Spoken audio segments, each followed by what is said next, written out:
Kilala si Islao sa buong Capiz, lalo na sa maliit na barangay kung saan siya nakatira na kung tawagin ay Batabat bilang mahusay na antingero at manunugis ng aswang. Sa tuwing may sumasalakay na aswang sa isang lugar, ay si Islao ang agad na tinatawag. Gamit ang kanyang kaalaman sa paggamit ng mga agimat at mutya at ang husay niya sa pakikipaglaban, ay palagi siyang nagtatagumpay sa kanyang misyon. Kaya marami ang humahanga sa kanya. At ang mga aswang ay kinatatakutan ang kanyang pangalan. Ngunit hindi lahat ng aswang ay pinapatay ni Islao. May ilan na hinuhuli niya lang at ikinukulong sa isang isla kung saan isang dating mahusay na manunugis ang nagbabantay. Yun ay walang iba kundi ang matandang si Mangkulas. Ginagawa yun ni Islao at ni Mangkulas dahil naniniwala sila na ang mga aswang ay nararapat din na ituring na parang isang tao na kapag nakagawa ng mali ay kailangan na parusahan at ikulong. Gaya na lang ng maaliwalas na umaga na yun. Sakay si Islao ng kanyang malaking bangkang dimotor patungo sa isla ni Mangkulas. Nakaupo si Islao sa unahan. Sa likuran niya ay makikitang nakatali ng makapal na lubid ang isang matandang babae na payat. Kulubot ang balat at may mahabang kuko na parang hindi naputol ng maraming taon. Isa yung tiktik na nahuli niya kagabi matapos niyang sundan ang malaibo nitong tunog sa gitna ng kagubatan. Nanginginig ang matanda, hindi dahil sa lamig, kundi dahil sa galit. Halos hindi ito kumikilos, pero ramdam na ramdam ni Islao ang matalim nitong titig sa kanya. Makalipas ang ilang oras na paglalakbay sa dagat, ay narating na ni Islao ang isla ni Mangkulas. Tumayo siya at hinila ang lubid at pinababa na ang matanda sa buwanginan. Umangil na parang mabangis na hayop ang matandang babae at matalim siyang tinignan. Aba, punyemas kang tiktik kang tapang mo pa rin ah. Hoy ikaw, magpasalamat ka ha, dahil buo ka pang nakarating dito. Kasi yung iba, hindi na halos nadadala sa islang to at napapatay ko na. Pero sana, magbagong buhay ka rito. Sa di kalayuan, natanaw ni Islao si Mangkulas na papalapit sa kanya. May dala itong mahabang tungkod. Lumapit ito, pinagmasdan ang matandang tiktik bago tumingin kay Islao. Aba, bukag matindi ang laban kagabi ah. Hindi naman po masyado. Uhaw lang talaga tong tiktik na to sa sanggol. Mabutit nahuli ko bago makapambiktima. Mahusay ka talaga, Islao. Tara na, nakahanda na ang kulungan ng isang yan. Mabilis nilang nilakad ang masukal na daan patungo sa loob ng isla. Mataas ang damo at malagkit sa balat ang hangin. Sa wakas, narating nila ang malalaking kulungan na yari sa pinaghalo-halong bakal, kawayan at sagradong anting-anting. Narinig agad ni Islao ang mahihinang ungol at kaluskos mula sa loob ng mga kulungan. Ang mga yon ay iba't ibang uri ng mga aswang na minsang naging dahilan ng takot ng mga tao sa iba't ibang lugar. Binuksan ni Mangkulas ang kulungan at itinulak ni Islao ang matandang tiktik papasok. Mabilis nitong sinunggaban ang bakal at sumigaw ng matinis. Nilagyan ni Mangkulas ng kandado ang kulungan. Isinabit nito ang isang anting-anting sa kandado. Ang naturang anting-anting ang siyang pumipigil sa mga aswang upang makalabas sa kulungan ang mga ito. Dumadami na mga nadadala mo rito, Islao ah. Aba, Mangkulas, di mas maigi po yun. Mas dumadami sila rito, ibig sabihin, mas nagiging ligtas sa mga tao sa ating lugar at sa iba pang mga lugar. Maganda nga yun, pero delikado rin, iho. Habang dumarami ang mga kinakalaban mo, mas lalo ka nagiging target ng iba pang mga aswang. Alam ko naman po yun, Mang Kulas eh. At kahit anong oras, ay handa ko na harapin silang lahat. Hinding-hindi po sila sasantuin ng mga agimat, mutya at mga sandata ko. Tandaan mo, iho, hindi lahat ng aswang ay tatablan ng mga sinasabi mo panlaban. May mga aswang na malalakas at may kakayahan na gumamit ng itim na mahika, gaya ng mga hanagob. Sandaling natahimik si Islaw. Narinig na niya ang tungkol sa mga hanagob, pero hindi pa siya nakakatapat ng kahit na isa. Sinasabing ang hanagob ay isa sa malalakas na uri ng mga aswang dahil karamihan sa mga ito ay itinuturing na supremo o pinuno ng mga aswang. Wala naman po sigurong pinagkaiba ang hanagob sa bangkilan, maliban sa kanilang kasarian. Kung sakaling may makaharap ako na hanagob, sigurado ko na matatalo ko siya at madadala rito sa isla. Hindi po ba may nahuli na rin akong bangkilan nun na nandito sa isla? Nagpapaalala lamang ako sa iyo, Islaw. Hindi natin masisiguro na palagi kang panalo sa iyong laban. Matapos yun, ay sandaling nagpaalam si Mang Kulas. Nang maiwanan si Islaw sa mga kulungan, ay naisipan niyang tignan isa-isa ang mga aswang na nakakulong doon. Sa bawat selda na kanyang nadaanan, ay may mga matang nagbabaga sa galit at nakatingin sa kanya. Kahit nakakulong, hindi nawala sa mga aswang ang kanilang likas na pagiging mabangis. Sa unang selda, isang lalaking may maitim na balat ang nakaupo sa isang sulok habang matalim ang matang nakatingin kay Islaw. Ang lalaking yon ay si Lucio, na isang aswang na taga-kabilang baryo. Nahuli ito ni Islaw 3 buwan na ang nakalilipas matapos nitong makapatay ng isang lalaki. Nagpatuloy sa paglalakad si Islaw. Sa pangalawang kulungan, isang matandang babae naman na payat at may malalaking mga mata ang naroon. Ang matanda ay napasinghap at napasiksik sa isang sulok nang makita si Islaw. Nagsimula itong bumigkas ng mga dasal sa lumang wika. Hindi na pinansin ni Islaw ang matanda dahil alam niya na walang epekto ang orasyon nito dahil sa nakalagay na anting-anting sa bawat kulungan. Sa dulo ng hilera ng mga kulungan, isang lalaki ang nakaupo sa lupa. Nang makita nito si Islaw, ay marahan itong tumayo at lumapit sa rehas. Ikaw sila, Kam, tama? Ang gabunan na sumalanta sa ilang pamilya sa Maindang. At ikaw naman siguro, ang antingero na sumira sa buhay ko. Buhay mo? Ibig mo sabihin, buhay mo bilang aswang? Ha! Tiraulo ka rin, no? Kung hindi kita inuli, marami ka pang buhay na sisirain. Hindi sumagot sila, Kam. Napailing si Islaw at tumuloy sa huling selda. Doon ay isang napakagandang babae ang nakaupo sa isang sulok habang hinahaplos ang mahaba nitong buhok. Maputla ang balat nito. Nang makita ng babae si Islaw, ay agad itong tumayo at lumapit sa rehas.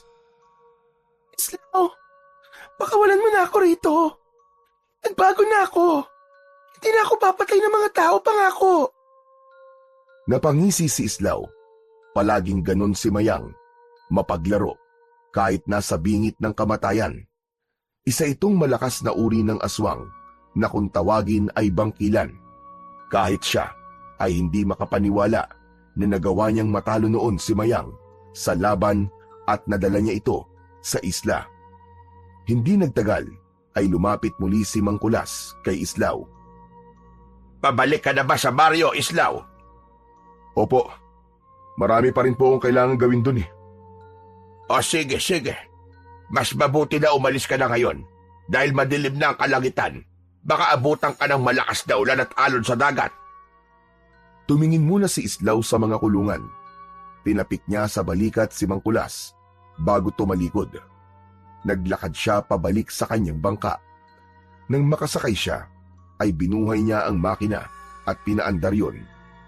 Habang unti-unting lumalayo sa isla, narinig pa niya ang mahihinang ungol at kaluskos ng mga aswang. mula sa kulungan.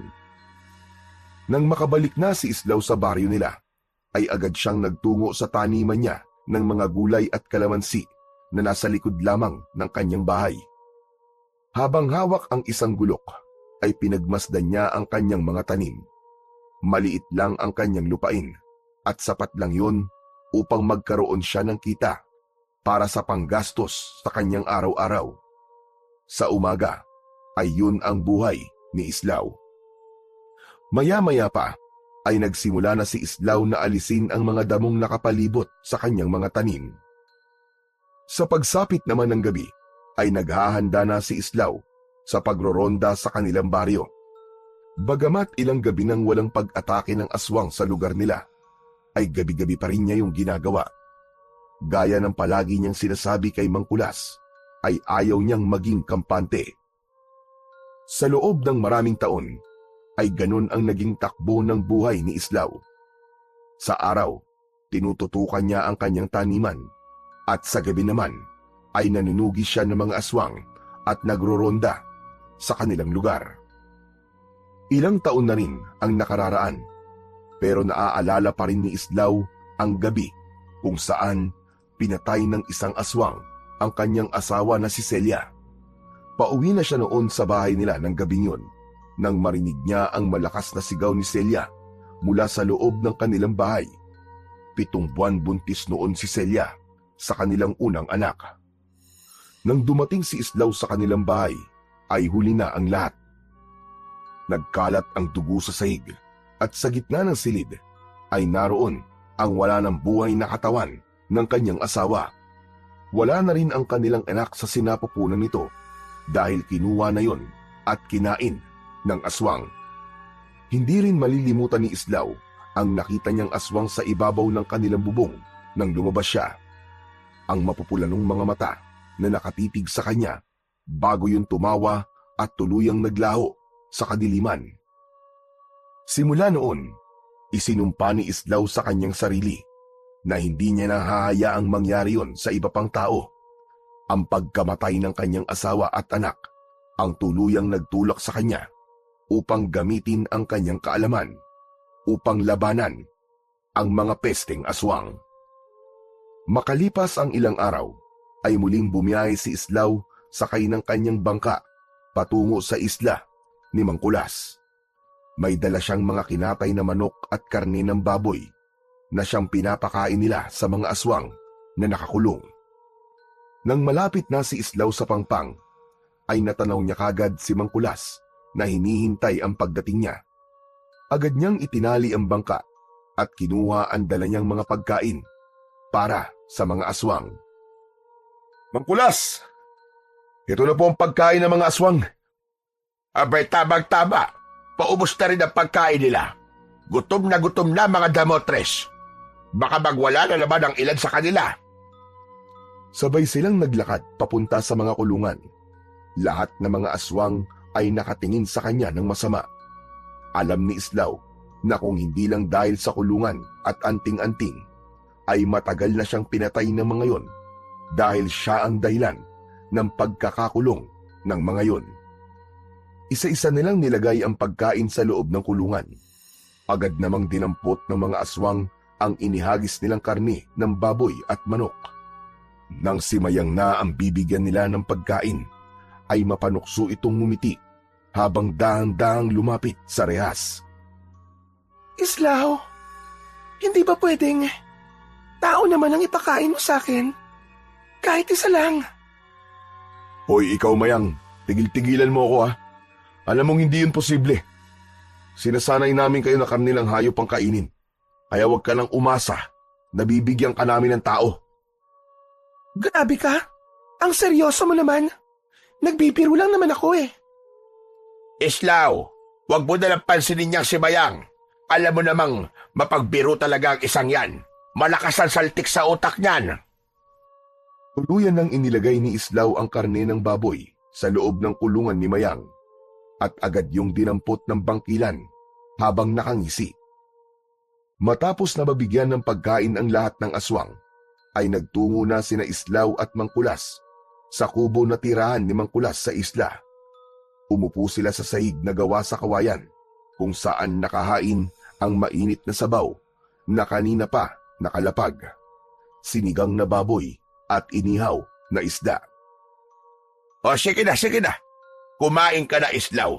Niluto ko lahat ng paborito mo. Masarap yan. Aba, ayos. Maraming salamat po, Mang Kulas. Ay, oo nga pala. Wala pa bang pwedeng pakawalan sa mga aswang na narito sa isla? Wala pa. Kahit si Mayang na mahilig magbiro, hindi ko pa rin lubos sa mapagkakatiwalaan ng isang yon. Sa dami ng taong pinatay niya noon, malamang bumalik lang yon sa dating gawi. Tumango si Islaw. Alam niyang tama naman si Mang Kulas. Ang isang bangkilan na tulad ni Mayang ay hindi madaling magbabago, lalo na't isa itong uri ng makapangyarihan na aswang. Teka, kumusta na nga pala ang baryo natin? Matagal-tagal na rin akong hindi nakakauwi roon. Sa awa ng Diyos, tahimik naman po sa Batabat. Matagal na po ang huling pag-atake ng aswang doon, Mang Kulas. Ay, salamat sa Diyos. Mabuti naman kung ganon. Pero alam mo, habang tahimik, lalong dapat kang mag-ingat.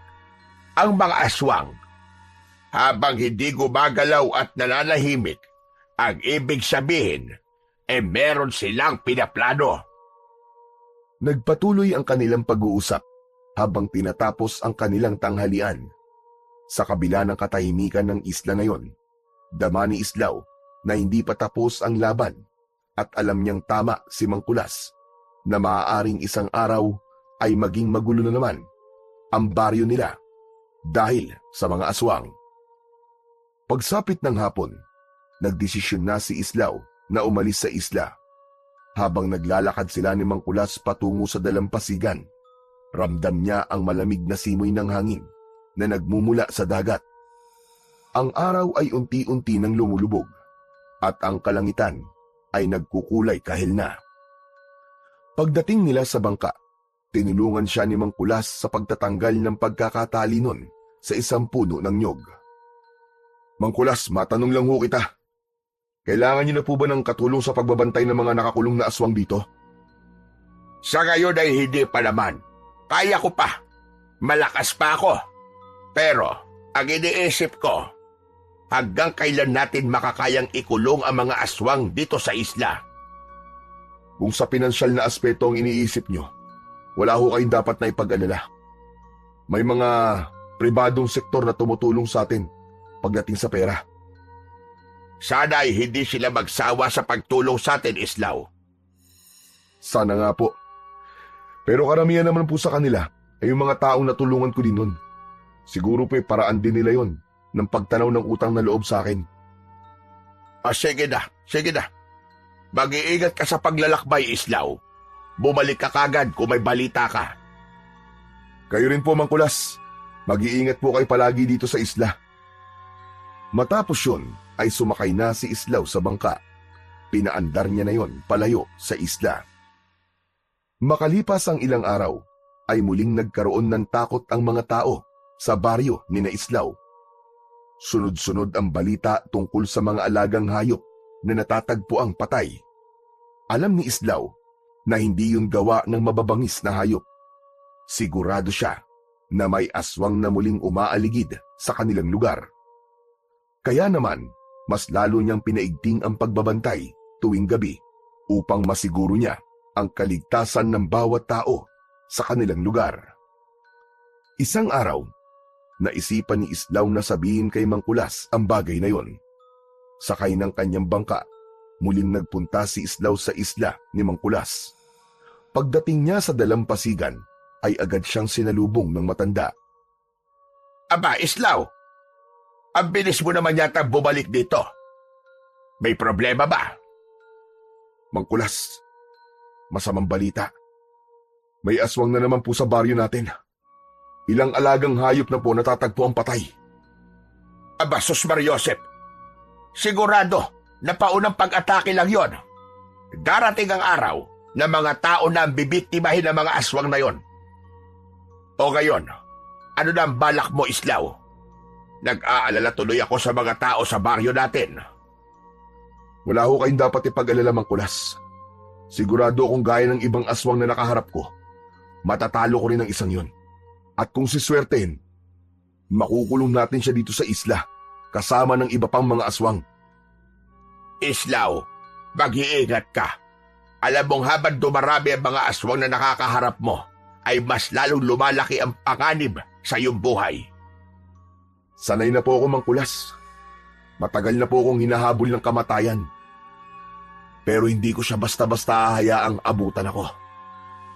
Matapos na maipaalam ni Islaw kay Mang Kulas ang nangyayari sa kanilang baryo, ay nagpaalam na siya rito.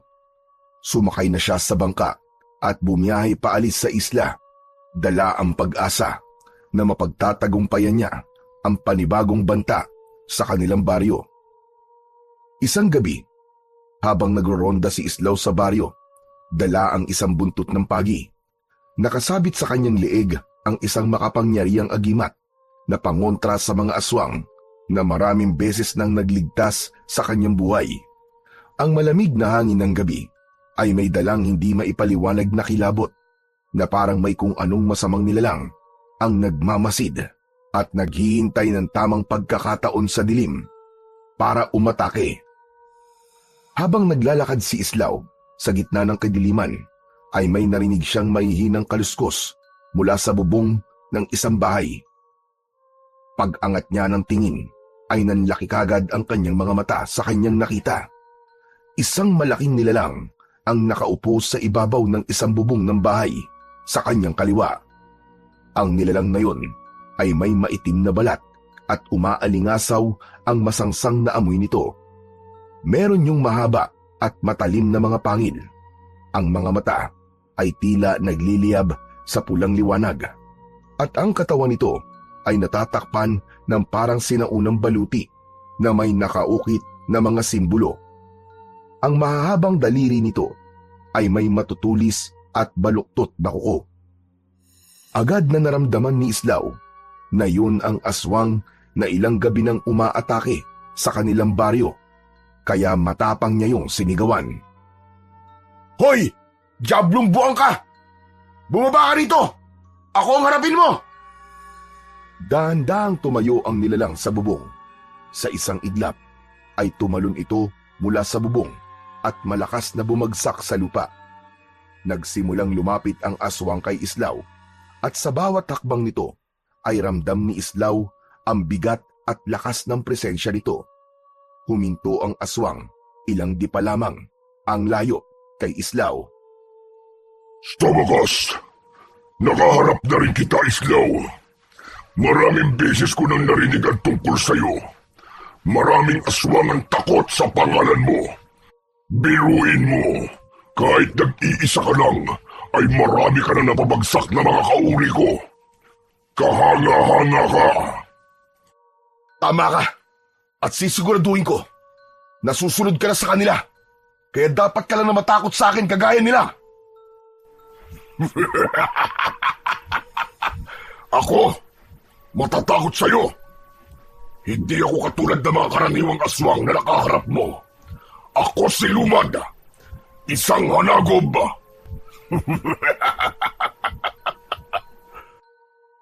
Saglit na nag-isip si Islaw.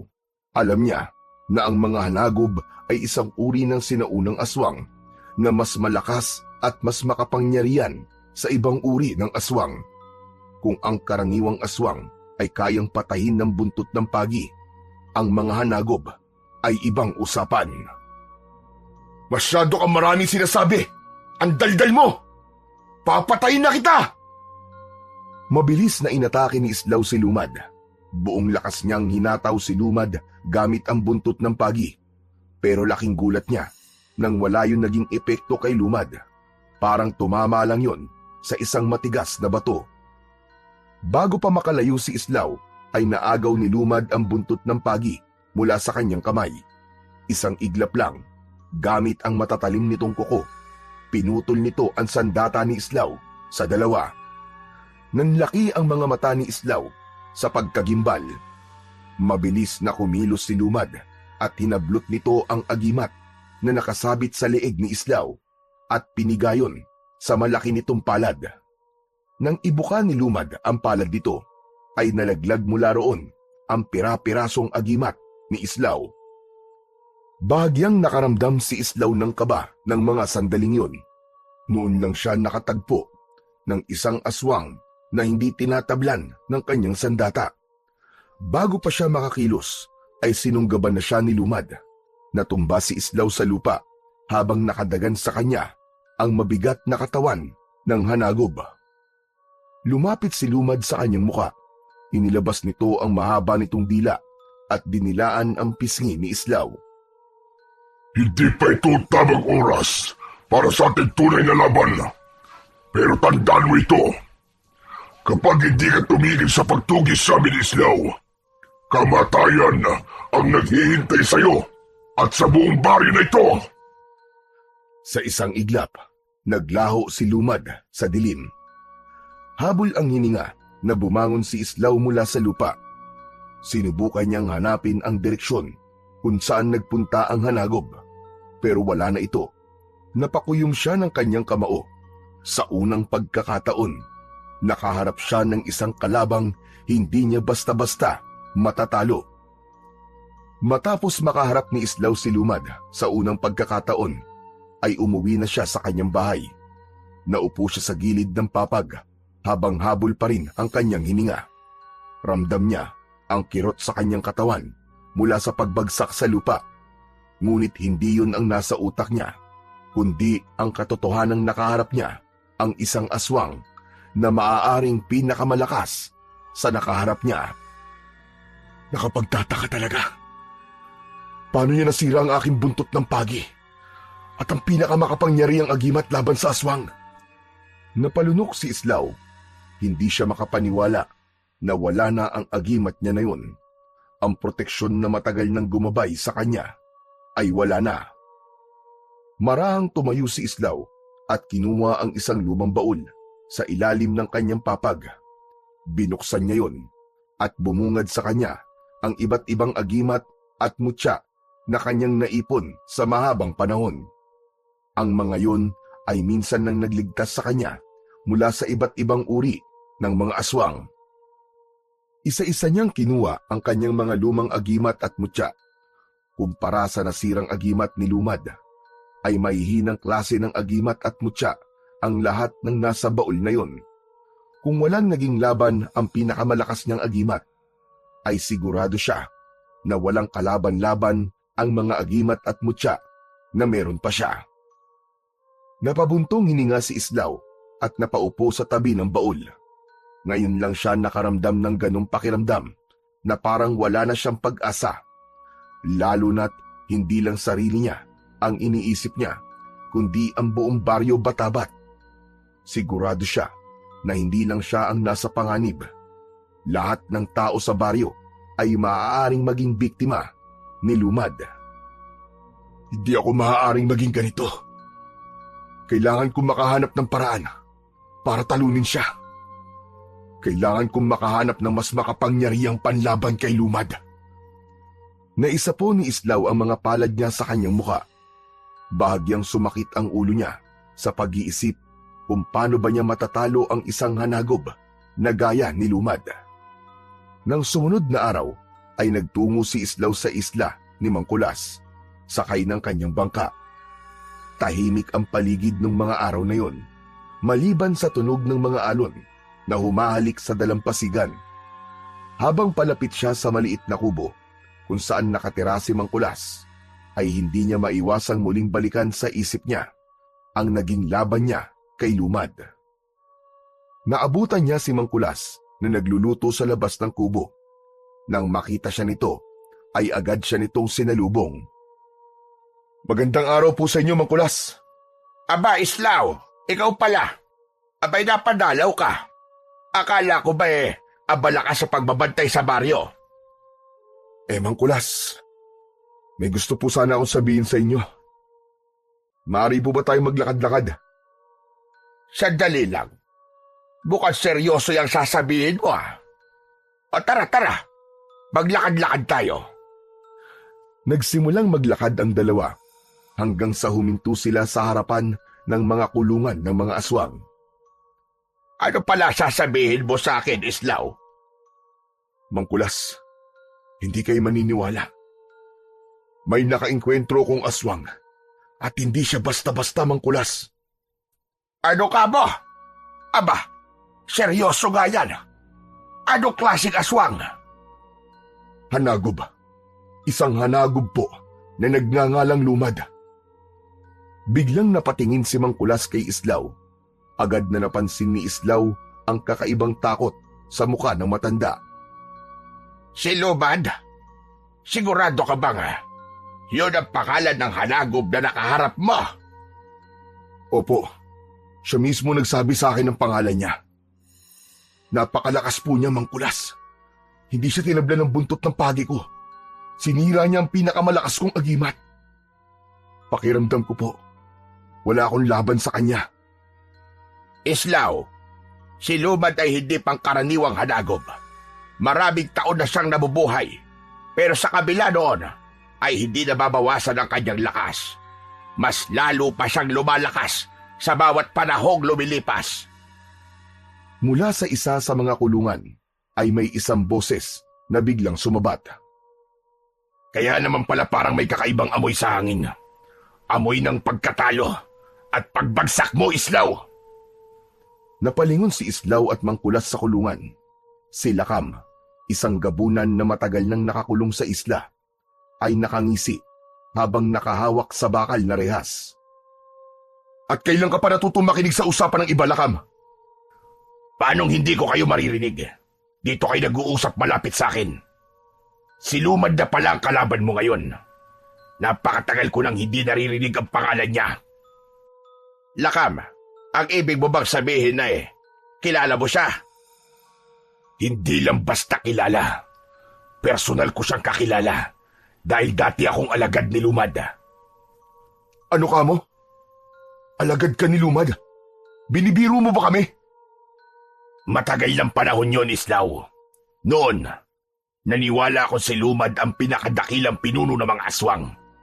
Isa siyang mandirigmang hindi natitinag.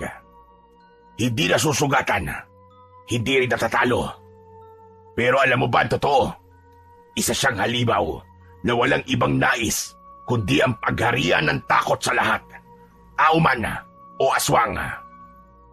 Kaya kailangan ko siyang pigilan. Kailangan ko siyang mapatay. O kung hindi man, ay maikulong dito sa isla.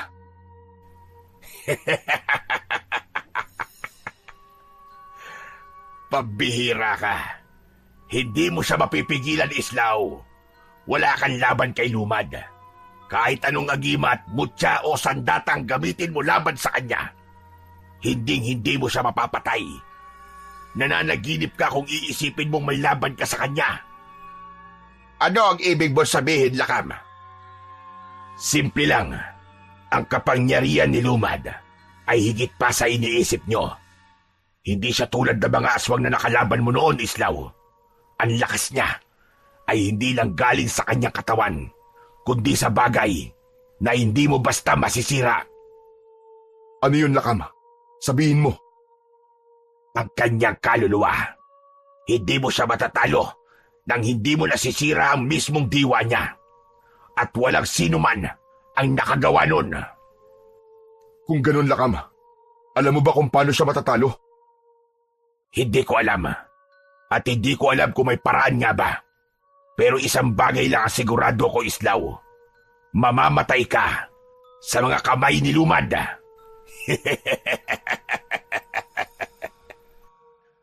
Hindi natinag si Islaw sa mga sinabi ni Lakam sa kanya. Sa halip, maigpit niyang tinitigan ang nakakulong na gabunan. Sisiguraduhin kong makakasama niyo rin dito si Lumad sa islang ito. Makukulong din siya rito. Kasama niyo. Nakakatawa ka, Islaw. Hindi mo nga ako kayang patay noon. Si Lumad pa kaya, na ilang libong beses na mas malakas kaysa sa akin. Huwag mo na lang siyang pansinin, Islaw. Tara sa loob ng aking kubo. May ibibigay ako sa'yo. Bago pa muling makapagsalita si Lakam, tumalikod na si Islaw at sumunod siya kay Mangkulas. Ngunit hindi pa rin siya tinigilan ng gabunan. Islaw! Katapusan mo na! Kahit anong gawin mo, hindi mo matatalo si Lumad. Kung ako sa'yo, maghukay ka na ng libingan mo! Hindi na lumingon si Islaw. Alam niyang wala siyang mapapala sa pakikinig sa mga panunuya ng isang aswang. Ngunit kahit hindi ipakita, hindi pa rin niya kayang alisin ang bigat sa kanyang dibdib. Ang kaba, ang takot. Habang naglalakad sila patungo sa kubo ni Mang Kulas, unti-unting bumigat ang mga hakbang ni Islaw. Naisip niya na baka nga tama sila Kam, baka nga wala siyang laban kay Lumad. Makalipas ang ilang minutong paglalakad, ay pumasok na si Islaw sa kubo ni Mang Kulas. Nakasunod siya sa matanda. Tahimik na kinuha ni Mang Kulas ang isang maliit na kahon mula sa isang lumang baul. Humarap ito kay Islaw at marahan nito yung binuksan. At mula roon ay inilabas nito ang isang kwintas na may mutya na sa unang tingin pa lang ay alam na ni Islaw na gawa mula sa isang uri ng matigas na kahoy. Napatingin si Islaw sa kwintas nang may halong pagtataka. Ano po yan, Mang Kulas? Mukhang kakaibang mutya po yan ah. Ngayon lang po ako nakakita ng ganyang mutya. Ito ang mutya ng balete. Ipinagkaloob ito sa akin ng isang diwending itim na nakatira sa isang matandang puno ng balete. Isang beses ko lang itong ginamit noon. Noong hinarap ko ang isang pinuno ng mga aswang. Napatingin si Islaw kay Mang Kulas at naghintay siya ng karagdagang paliwanag. Malalim ang tingin ng matanda na para bang binabalikan nito ang isang mapait na nakaraan. Napakalakas ng mutya ng balete, Islaw. Lalo na kapag ginagamit laban sa aswang. Pero sa kasamaang palad, hindi ko kinaya ang kapangyarihan nito noon at muntik na ako mamatay. Mang Kulas, bakit niyo po sinasabi sa akin yan ngayon? Dahil nais kong ipasa ito sa'yo, naniniwala ko na ang mutyang ito ang makakatalo kay Lumad. Pero mag-iingat ka, Islaw. Napakalakas ng mutya na ito. Hindi lang ang kalaban mo maaaring mapahamak, kundi pati ikaw na rin mismo. Napatingin si Islaw sa mutya. Alam niyang isang napakalaking panganib ang kanyang kinakaharap kay Lumad.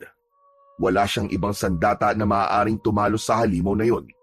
At sa tingin niya, ay ang mutya ng balete na lamang ang tangi niyang pag-asa. Pero Kulas, may tiwala ako sa iyo. Napakalaki. Sa tapang at lakas mo, naniniwala akong magagamit mo ito ng tama. Heto, sige, kunin mo to, Islaw. Ikaw na ang bagong may-ari niyan. Walang pagdadalawang isip na kinuha ni Islaw ang mutya at isinuot yun sa kanyang leeg. Ramdam niya kagad ang kakaibang bigat at init na bumalot sa kanyang katawan matapos siyang dumikit sa kanyang balat. Mang Kulas, maraming salamat po. Mukhang ito na po ang pag-asa natin para matalo ang halimaw na si Lumad. Tandaan mo ito, Islaw. Huwag mong hahayaan lamunin ka ng lakas ng mutya na yan. At may isang paraan para mas mapalakas mo ang mutyang yan, Islaw. Ano pong paraan niyo, Mang Kulas? Kailangan dasalan mo ito habang bilog ang buwan. Hindi basta-bastang dasal, Islaw. Kailangan mong bigkasin ang sinaunang dasal na ito. Mula sa kahon ay inilabas ni Mang Kulas ang isang luma at medyo lukot na papel. Iniabot nito yon kay Islaw. Agad yung kinuha ni Islaw at binasa ang nakasulat doon. Mga salitang Latin ang naroon. Mang Kulas, ano pong ibig sabihin ng dasal na ito? Panawagan at dasal yan sa espiritu ng balete. Kung maayos mo mabibigkas ang mga yan kapag bilog ang buwan, ay mas lalakas panigurado ang mutya na yan. Tahimik na pinagmasdan ni Islaw ang kapirasong papel. Hindi na siya nagdalawang isip. Alam niyang hindi madali ang laban na haharapin niya at kailangan niya ng panibagong paraan upang labanan si Lumad. Maraming salamat po sa inyo, Mang Kulas. Pangako po, Sa susunod na paghaharap namin ni Lumad, ay matatalo ko na siya. Sisiguraduhin kong hindi magtatagal ay magiging malaya na ulit ang baryo natin sa takot sa kanya. Tumango si Mang Kulas kay Islaw, sa kamarahang inilagay ang kamay sa ibabaw ng ulo nito. Binabasbasan kita, Islaw. Naway gabayan ka ng espiritu ng Balete at ng ating poong may kapal. Mas lalong lumakas ang loob ni Islaw sa basbas na ibinigay sa kanya ni Mang Kulas. Dahil nasa kanya na ang mutya ng Balete, ay mas handa na siyang harapin ang pinakamalaking laban niya sa kanyang buhay. Matyagang naghintay si Islaw sa pagbilog ng buwan, at nang dumating na nga ang gabing yon, ay lumabas siya ng kanyang bahay. Nagtungo siya sa likod ng bahay niya habang nakasabit sa kanyang leeg ang mutya ng Balete. Hawak niya ang lukot na papel na ibinigay sa kanya ni Mang Kulas, kung saan nakasulat ang dasal na kailangan niyang bigkasin upang mapalakas niya ang mutya ng Balete. Hinawakan ni Islaw ang mutya na nakasabit sa kanyang leeg. Ramdam niya ang bahagyang pag-init noon. Huminga siya ng malalim bago tuluyang binasa ang dasal. Spiritus Veres Oditeme Virtutem Tuam Rogo Robur Lux Noctis Lunavim Corpus Imple Potentia. Matatag at buo ang boses ni Islaw nang basahin niya ang dasal na nasa papel. Kasunod nun ay biglang lumakas ang hangin sa paligid. Narinig niya ang pagaspas ng mga dahon sa puno sa paligid. Sa isang iglap, isang matinding enerhiya ang bumalot sa kanyang buong katawan. Para yung apoy na dumaloy sa kanyang mga ugat. Pakiramdam niya ay sumasabog ang kanyang mga kalamnan at naglalagablab ang kanyang dugo. Napahawak si Islaw sa kanyang dibdib. Napapikit siya at napasigaw sa sobrang sakit. Nagsimula ng dumilim ang kanyang paningin. Ang bilog na buwan sa itaas ay biglang lumabo. Napaluhod na si Islaw at bumagsak siya sa lupa nang walang malay. Umaga na nang magkamalay si Islaw. Ramdam niya ang init ng sikat ng araw na tumatama sa kanyang balat. Nakahiga pa rin siya sa malamig na lupa. Ngunit sa halip na panghihina ang maramdaman, isang kakaibang sigla ang dumadaloy sa kanyang katawan. Dahan-dahan siyang tumayo. Inasahan niyang mangangatog ang kanyang mga tuhod o kaya naman ay mabibigitan siya sa sariling katawan. Ngunit hindi nangyari yun. Pakiramdam niya ay napakagaan ng kanyang katawan na parang kaya niyang lumaban nang hindi napapagod. Hinawakan ni Islaw ang mutya ng Balete. Nung una ay nagtaka siya dahil nawala ito sa kanyang leeg. Ngunit napagtanto niyang tinanggap siya ng mutya. Hindi siya itinaboy nito tulad ng nangyari kay Mang Kulas noon. Ibig sabihin, siya ang itinadahanang gumamit noon. Simula noon, mas lumakas na ang loob ni Islaw. Sa tuwing nagroronda siya tuwing gabi, bit-bit ang kanyang itak ay tinatahak niya ang madidilim na eskinita, ang masukal na kakahuyan at ang mga bakanting lote sa kanilang baryo. Alam niyang hindi na siya basta-basta matatalo ni Lumad sa sandaling muli silang magkaharap. Ngunit sa kabila ng kanyang paghahanap, hindi na muling nagpakita pa si Lumad. Para bang nagtatago na ito sa kanya. Ngunit sa kabila noon, hindi pa rin nahinto ang mga natatagpo ang patay na hayop sa kanilang lugar. Mas dumadalas pa ngayon, mga baka, baboy, aso, lahat ng halos ay natatagpuan sa umaga na wala ng lamang loob. Hanggang sa dumating ang pinakakinatatakutan ni Islaw. Hindi na lang hayop ang pinatay ni Lumad. Mismong mga tao na ang nagiging biktima nito. Sunod-sunod ang pagkawala ng mga residente sa baryo Batabat. Una, isang lalaking estudyante. Sumunod ay isang magsasaka. At nang matagpuan ang katawan ng isang ginang sa may ilog, ay gutay-gutay na yun at wala na ang mga lamang loob. Dahil doon, mas lalong naging determinado si Islaw na mahanap at matapos ang kasamaan ni Lumad, bago pa madagdagan ang mga buhay na kinukuha nito. Sa bawat gabing lumilipas, patuloy pa rin ang pagroronda ni Islaw sa kanilang baryo.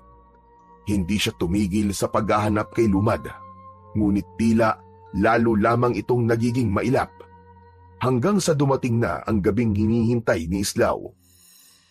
Habang naghahanda si Islaw para sa kanyang pagroronda, ay isang malamig at nakakapangilabot na tinig ang narinig niya mula sa labas ng kanyang bahay. Natigilan siya nang marinig ang boses ni Lumad na tinatawag ang kanyang pangalan. Natigilan si Islaw at bumilis ang tibok ng kanyang puso. Islaw! Lumabas ka! Hindi ba tinahanap mo ko? Rinig na rinig ni Islaw ang pagsigaw ni Lumad. Mabilis naman niyang kinuha ang itak at iniligay yun sa kaluban na nakasabit sa kanyang bewang. Mas naramdaman niya ang init ng mutya ng balete na nasa loob ng kanyang katawan. Binilungan ni Islaw ang kanyang mutya.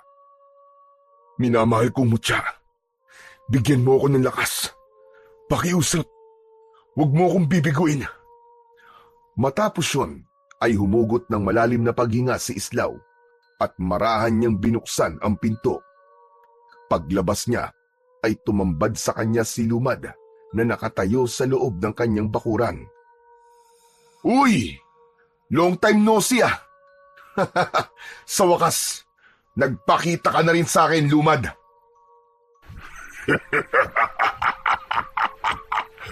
Namiss mo ba ako, Islaw? Alam kong matagal mo na akong hinahanap. Kaya ako na mismo ang nagpakita sa'yo.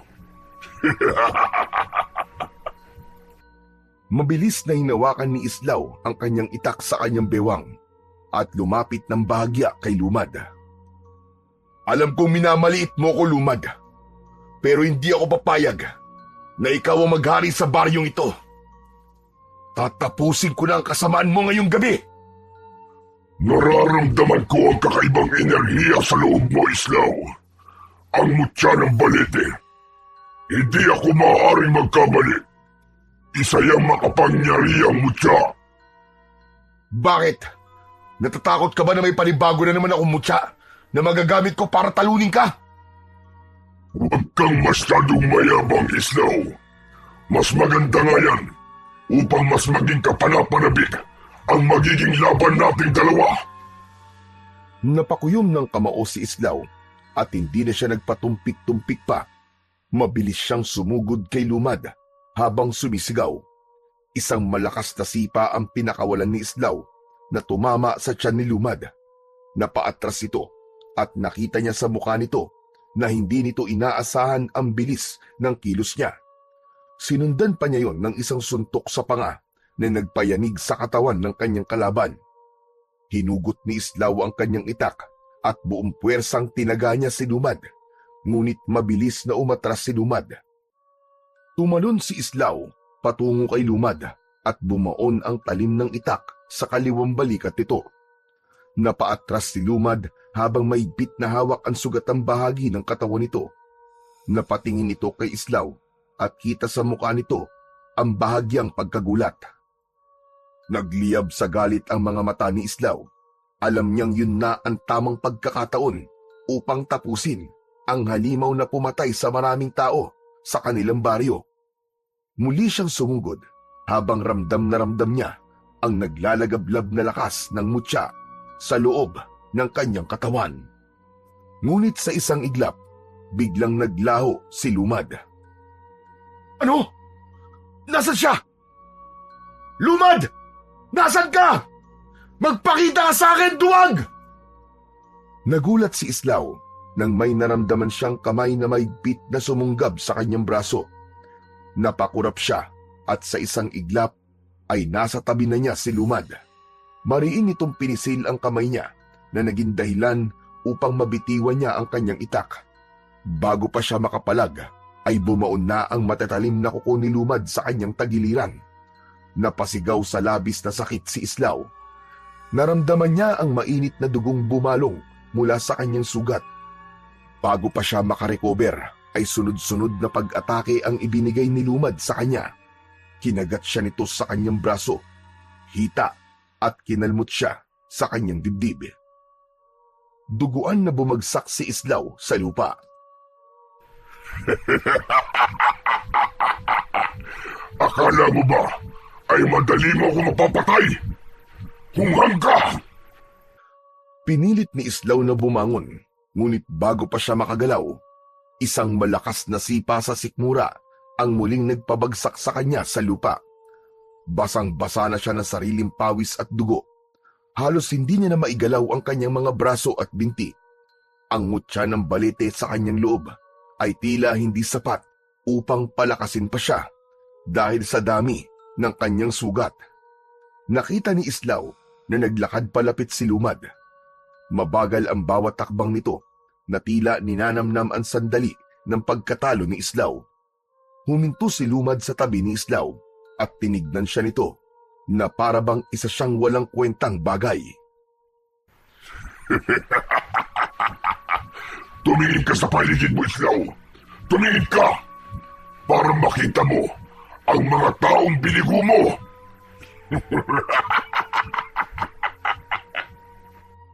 Mahina at nanginginig ang katawan ni Islaw, ngunit napilitan siyang ibaling ang kanyang paningin sa paligid. Doon niya nakita ang mga tao sa baryo na nakasilip sa kanilang mga pinto at bintana at tahimik na nakatingin sa kanya. Kita niya sa mukha ng mga yun ang takot, pangamba at panghihinayang. Ang mga taong minsang naniwala sa kakayahan niya ay tila tinakasan na ng pag-asa ng sandaling yun. Dahil doon ay nadurog ng husto ang puso ni Islaw. Akala mo ba'y matatalo mo ko, Islaw? Kahit na anong mutya o agimat pang gamitin mo, wala kang laban sa akin. Ako ang pinakamalakas at pinakamakapangyarihan sa lahat. Nahihibang ka para isipin na ikaw ang papatay sa kagaya ko. Ngayon, ito na ang katapusan mo, Islaw. At kapag namatay ka, isusunod ko ang lahat ng tao sa baryo ito at wala akong ititira ni isa!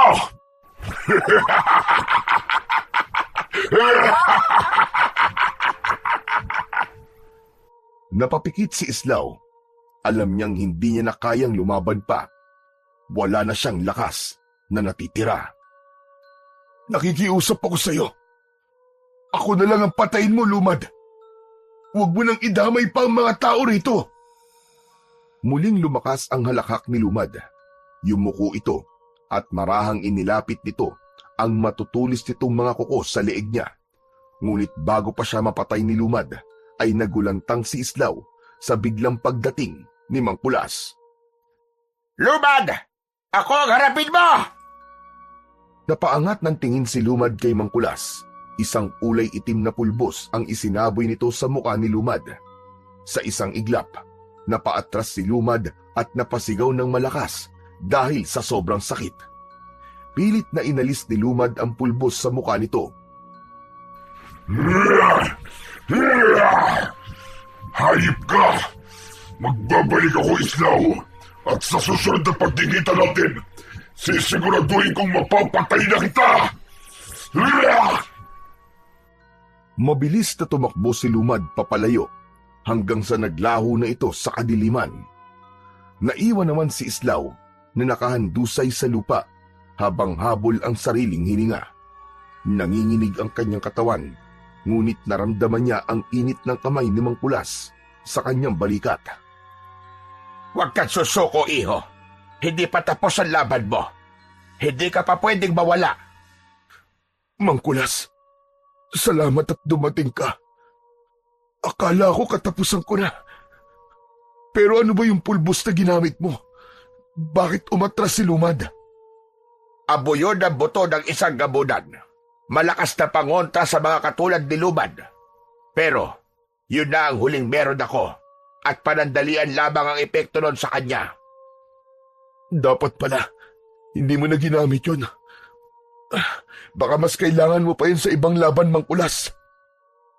Huwag mo nang isipin yun, Islaw. Ang importante ngayon ay buhay ka pa.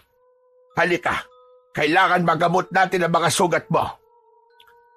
Inalalayan ni Mangkulas si Islaw upang makatayo.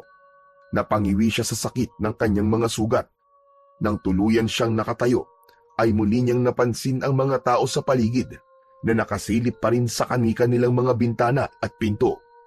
Ngunit hindi tulad kanina natakot ang nasa mukha ng mga yon. Dahil ng sandaling yon, ay nakita ni Islaw ang pagkadismaya sa mukha ng lahat ng taong nakatingin sa kanya. Ibinaba ni Islaw ang kanyang tingin.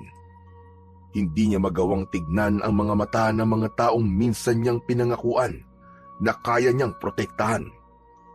Alam niyang nabigo siya na tuparin ang pangako na yon sa gabing yon. Tahimik siyang sumunod kay Mangkulas, papasok sa bahay niya. Nang makarating sila sa loob, ay agad na nilinis ni Mangkulas ang lahat ng sugat ni Islaw.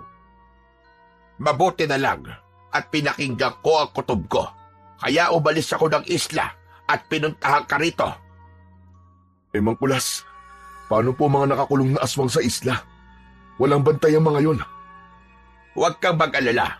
Sigurado kong hindi makakawala ang mga yon. Malalakas ang mga anting-anting sa kulungan nila. Napabuntong hininga si Islaw. Wala na siyang lakas upang magtanong pa, kaya hinayaan na lamang niya si Mangkulas na gamutin ang kanyang mga sugat.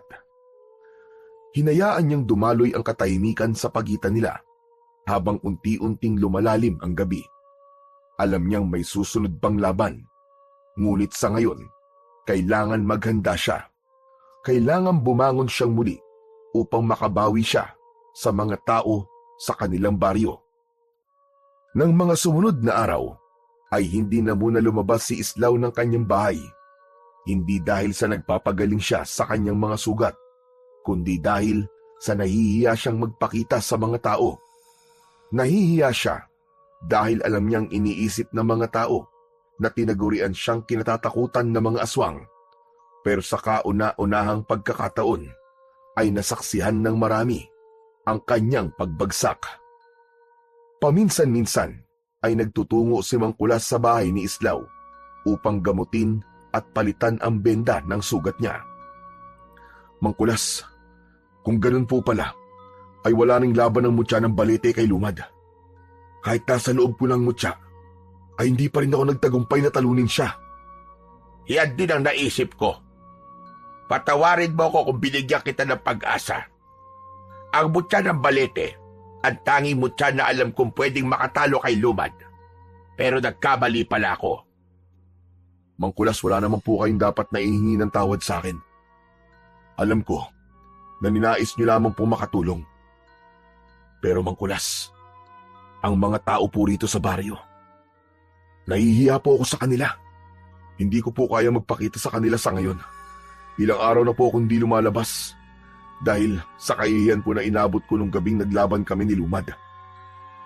Nagpakawala ng malalim na paghinga si Mangkulas. Marahan itong tinapik sa balikat si Islaw. Siguro, mas makabubuti kung doon ka na muna manatili sa isla habang nagpapagaling ka ng mga sugat mo at nag-iisip tayo ng susunod nating plano para matalo na natin si Lumad.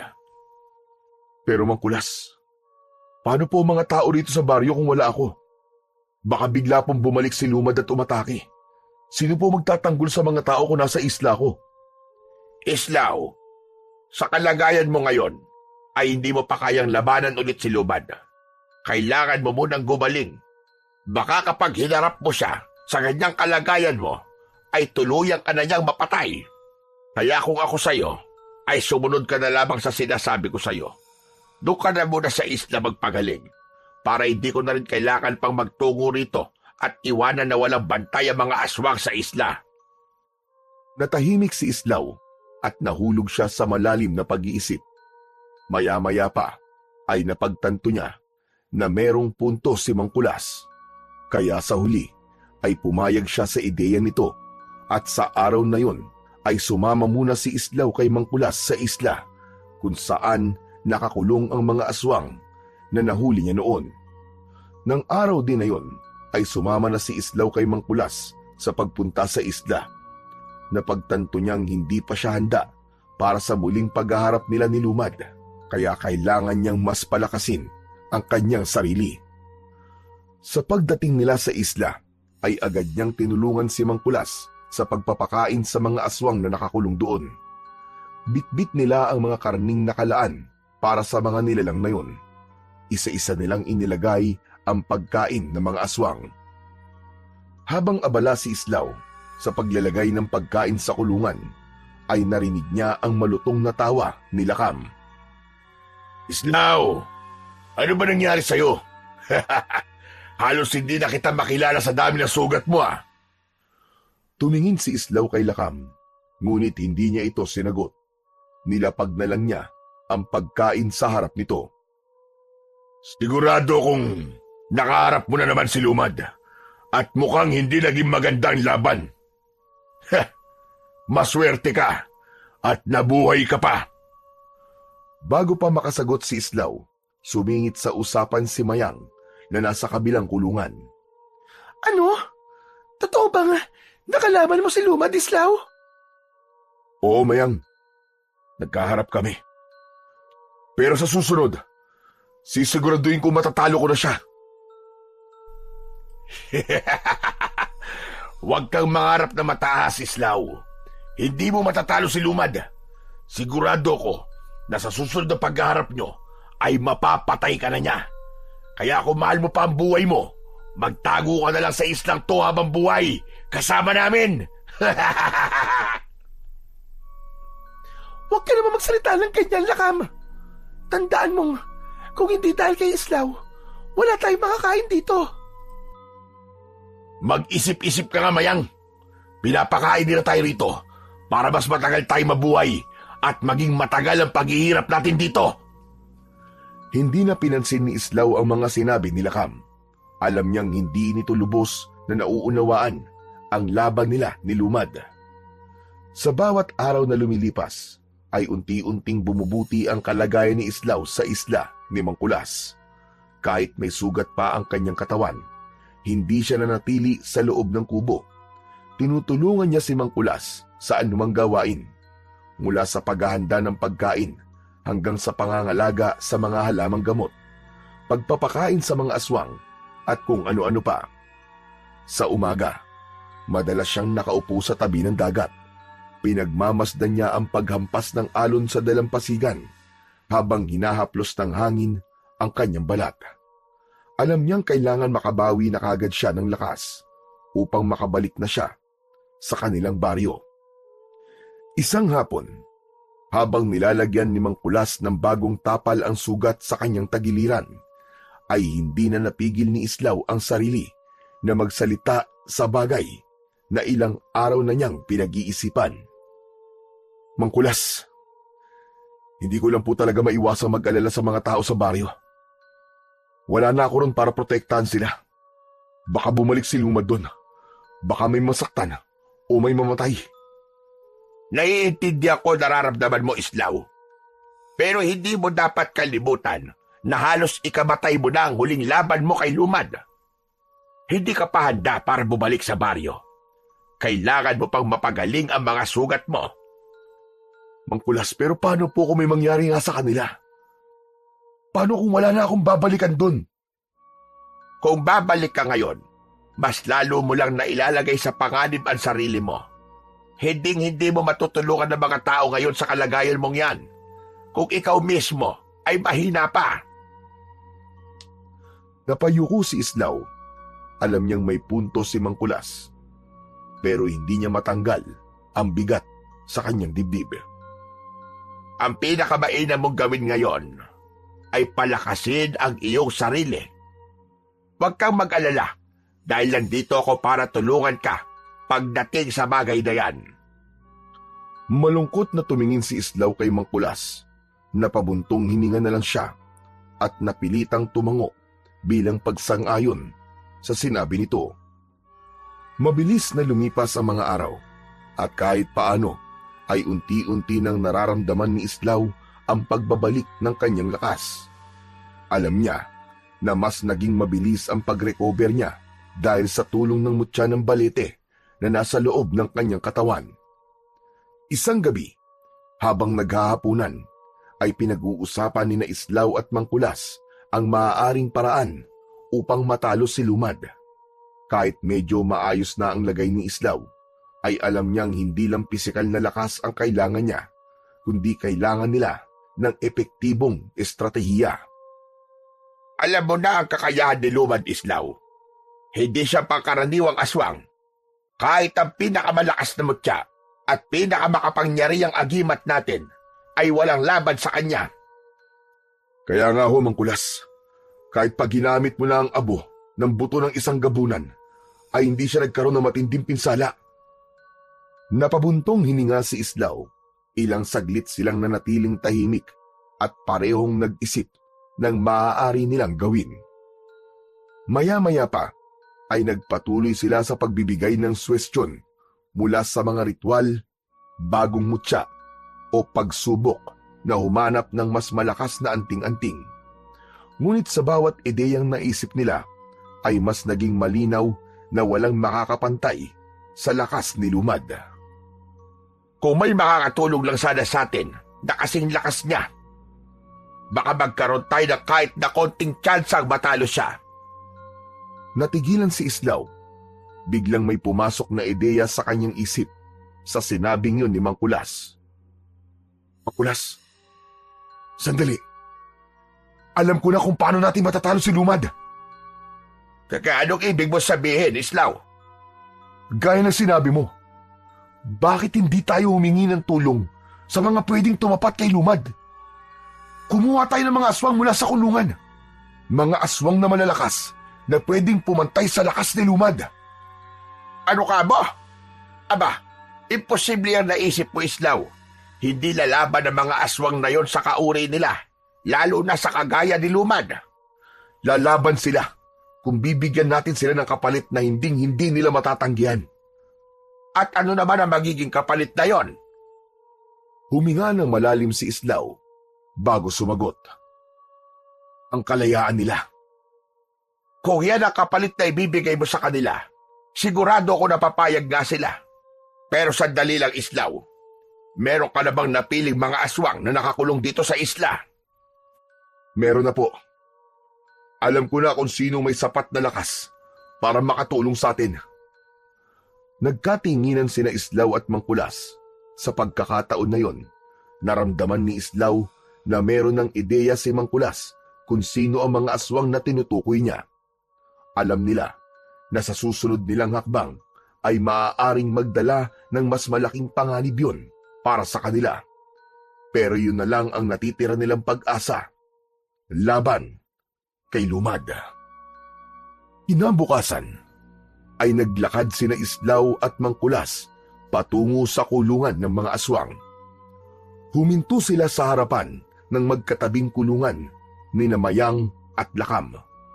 Dahan-dahang lumapit si Islaw sa harapan ng mga yon, habang si Mangkulas naman ay nanatiling nakatayo sa kanyang tabi. Mayang, Lakam, makinig kayo mabuti. May iaalok kami sa inyo ni Mangkulas.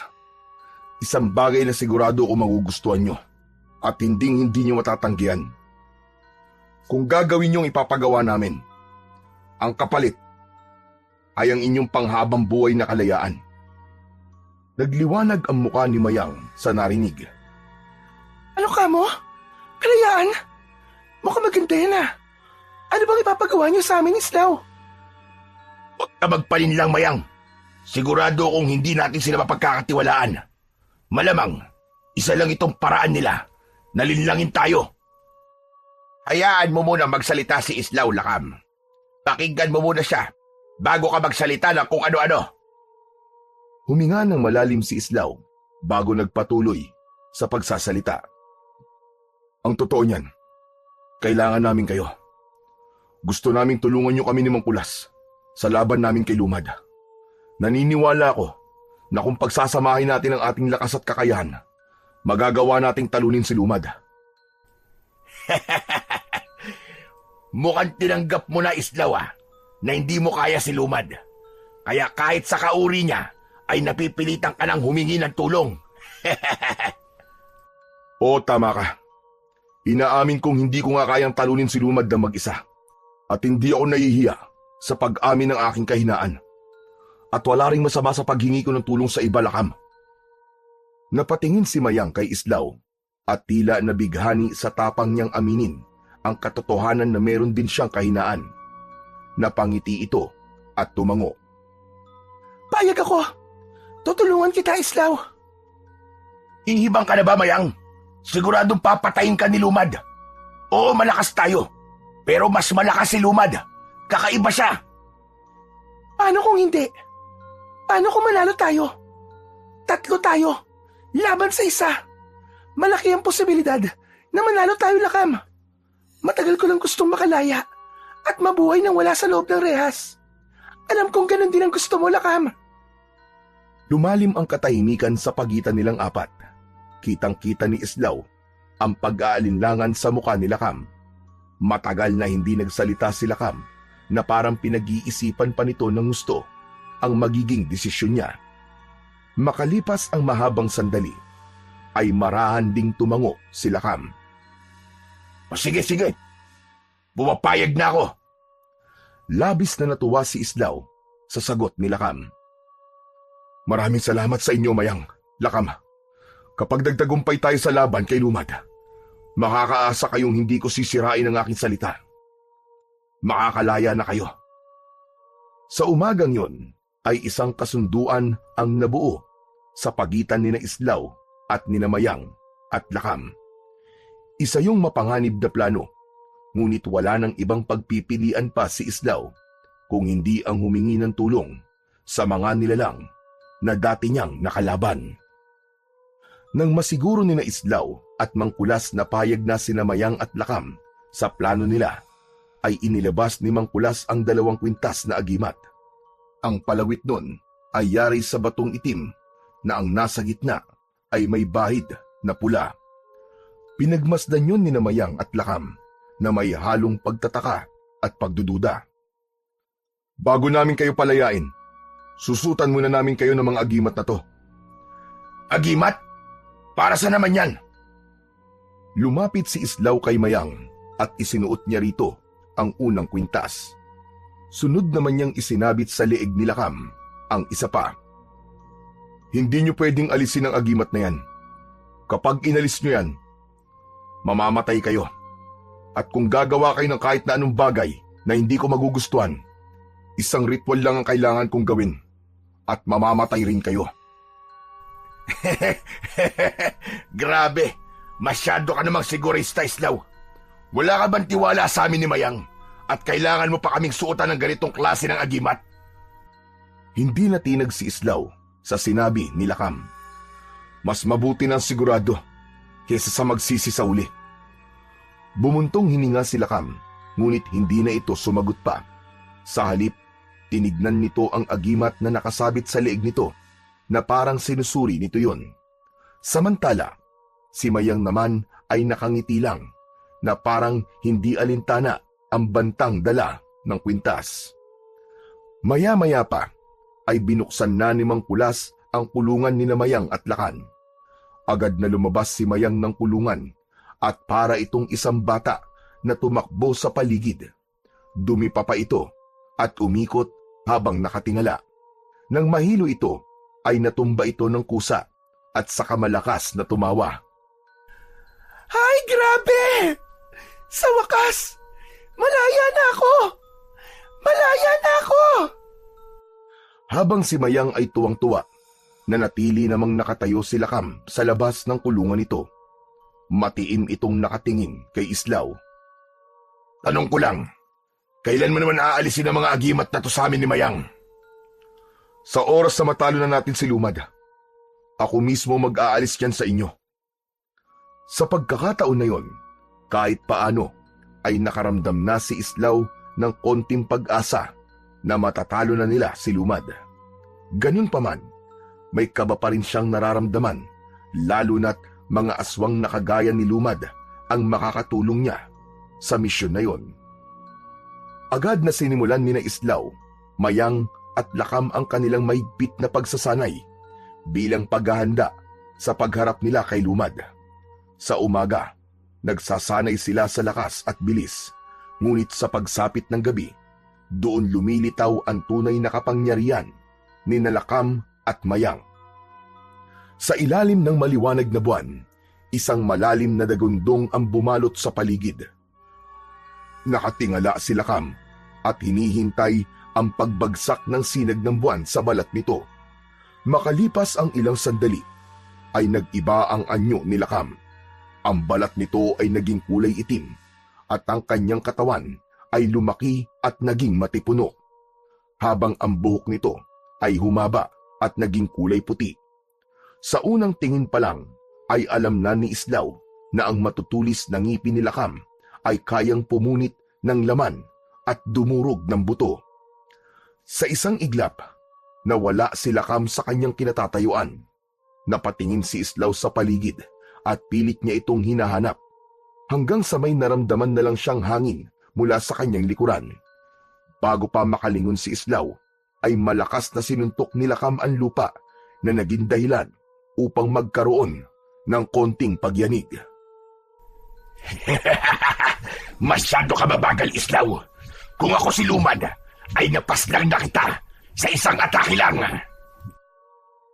Mula naman sa mga puno ay lumabas bigla si Mayang. Marahan itong lumulutang sa ere gamit ang malalaki nitong pakpak na maihahalin tulad sa pakpak ng paniki. Ang mga kuko nito sa kamay ay mahahaba. Matutulis na parang mga patalim. Biglang bumilis ang paglipad ni Mayang pataas. Malakas itong sumigaw at lumipad ng mabilis, pababa, palapit kay Islaw. Nanlaki ang mga mata ni Islaw nang makita ang matutulis na kuko ni Mayang, na ilang pulgada lang ang layo sa kanyang muka. Natatawang ibinaba ni Mayang ang kamay nito.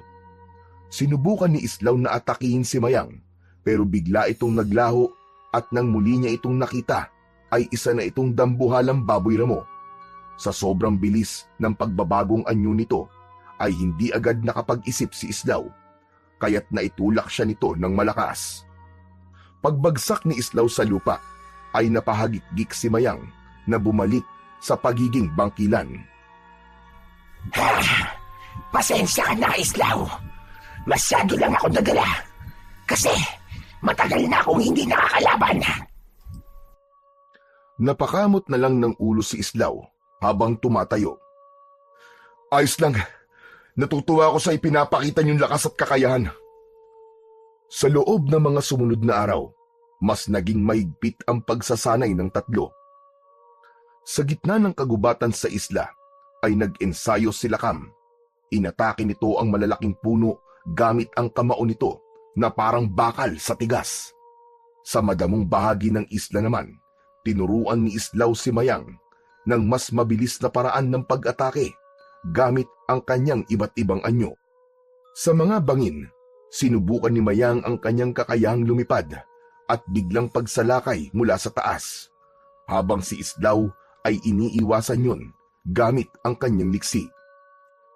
Sa mga gabi na nasa rurok ang kanilang kapangyarihan, ay nagsasanay sila ng tunay na laban. Si Lakam at Mayang ay sabay na umaatake kay Islaw at sinusubukan kung paano siya makakaiwas sa dalawang mabibilis at malalakas na aswang. Isang gabi, matapos ang isang matinding pagsasanay, napabagsak si Islaw sa lupa. Humihingal siya, ngunit halatang nasasanay na siya sa bilis at lakas din na Lakam at Mayang. Tumingin si Islaw sa buwan. Alam niyang ang oras nila ay nauubos na. Malapit na ang laban nila kay Lumad. Ngunit sa sandaling yun, ang pinakamahalaga ay patuloy silang lumalakas. Isang madaling araw, sa loob ng kubo ni Mang Kulas, ay narinig ni na Islaw at Mang Kulas ang malakas na paghilik ni Lakam, habang si Mayang naman ay nakatihaya ng higa at bahagyang nakanganga. Sa sobrang pagod sa pagsasanay, ay nakatulog ng mahimbing ang dalawang aswang. Sa isang sulok ng kubo, nakaupo sina Islaw at Mangkulas. Hindi sila makatulog. Sa halip, tahimik nilang pinagmamasdan ang dalawang nilalang na noon ay itinuturing nila ni Mangkulas na mga kaaway. Napailing si Mangkulas at bahagyang natatawa. Kung may magsasabi sa akin noon na isang bangkilan at isang gabunan ang magtutulungan, tatawanan ko lang siya. Bakit naman, Mangkulas? Dahil noon pa man, mortal na magkaaway ang lahi nila. Ang gabunan ay malakas, matibay, at tapat sa kanilang pangkat, pero kinatatakutan sila dahil sa kanilang walang awang pag-uugali. Ang bangkila naman, tuso, mabilis, at biyasa sa pagbabagong anyo. Pero hindi kailanman sila nagkasundo. Lagi silang magkalaban sa mga teritoryo, sa pagkain, at sa paniniwala. Humugot ng malalim na paghinga si Islaw, saka tumingin kay Mayang na mahimbing pa ring natutulog. Kahit sa pagtulog, may kaunting ngiti sa labi nito na para bang nananaginip ng kung anong nakatatawa. Pagkatapos, lumipat naman ang tingin niya kay Lakam. Seryoso pa rin ang muka na parang kahit sa panaginip ay hindi nito iniiwan ang pagiging mandirigma. Sa totoo niyan, Mangkulas, hindi ko rin po talaga akalain na darating ang araw na mga aswang ang magiging kasama ko sa laban na ito. Mangkulas, kinakabahan pa rin ako hanggang ngayon. Hindi mo kailangan mabagabag, Islaw. Ang mundo ay hindi palaging itim at puti. Kung minsan, ang inaakala nating kalaban ay sila pa pala ang tutulong o makakatulong sa atin. At ang ating inaakalang kakampi, sila pa ang unang magtataksil. Siguro nga tama ka, Mangkulas. Ang kailangan ko lang gawin ngayon ay ang magtiwala kina Mayang at Lakam. Ganyan nga, Islaw. Isa pa, ilang araw na kayo nagsasanay at nakita ko ang dedikasyon nila na labanan ang halimaw na si Lumad. Sana nga isapat na ang lakas naming tatlo para matalo si Lumad. Pero Mangkulas, wala na ba talaga tayo nung abunong buto ng gabunan? Sa tingin ko kasi kung meron pa tayo nun, pwede nating sabuyan si Lumad ng abo na yun at magkakaroon kami ng pagkakataon para matalo siya ng tuluyan. Ikinalulungkot ko, Islaw, pero wala na talaga. Sa ngayon ay wala na kayong ibang magagawa pa, kundi labanan si Lumad gamit ang inyong lakas at kapangyarihan. Nang magbalik ang tingin ni Islaw kina Lakam at Mayang, ay may kung anong init na bumalot sa kanyang dibdib. Napangiti siya nang mapagtanto niya na hindi na lang basta aswang ang dalawa, kundi ang mga ito ang pag-asa niya para tuluyan ng matuldukan ang kasamaan ni Lumad. Hanggang sa dumating na ang araw ng pag-alis ni na Islaw sa isla upang magtungo sa baryo Batabat. Nakatayo sila sa dalampasigan kung saan nasa tabi nila ang bangka na sasakyan nila paalis sa isla na yon. Ngayong araw na tayo aalis sa islang ito para magtungo sa baryo Batabat. Talaga? Sa wakas, makakakita na ulit ako ng maraming tao. Makakakain na ulit ako ng masarap na pagkain. At makakainom na ulit ako ng dugo. Mayang, hindi kayo pwedeng pumatay ng tao. Yan ang mahigpit kong ipinagbabawal. O ano ka ba naman? Hindi dugo ng taong tinutukoy ko, kundi dugo ng baboy, Ramo. Basta, hindi kayo pwedeng pumatay ng tao. Alam niyo na ang mangyayari kapag ginawa niyo yun. Oo na, sige na. Magpapakabait ako. Pangako ko yan. Ikaw naman, Lakam. Handa ka na ba? May pagpipilian pa ba ako? Kailangan niyong tandaan na iisa lang ang layunin natin at may dahilan kung bakit kayo lalaban kay Lumad.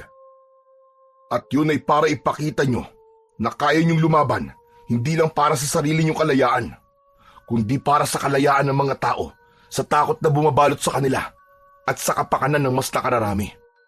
Kahit aswang kayo, ay hindi yun hadlang para gumawa kayo ng tama at mabuti.